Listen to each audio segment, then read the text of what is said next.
Gusto mo rin bang lumaya sa maling mindset pagdating at pag-manage at paghawak ng iyong pira?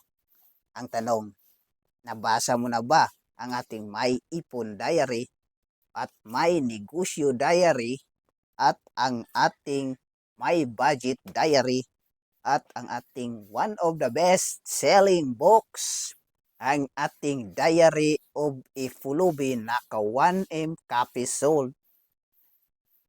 Meron na po itong the 22 money lessons on how to avoid going broke. So bakit ba gusto mo tong basahin?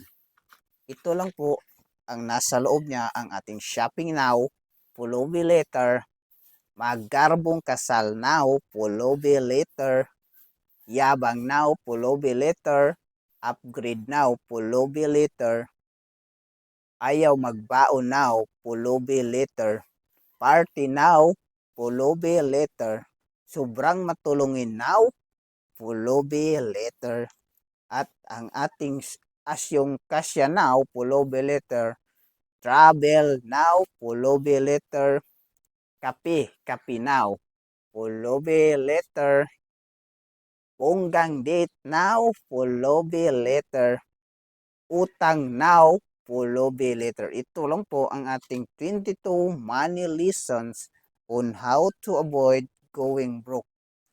At pag na-order nyo ito ang ating good news.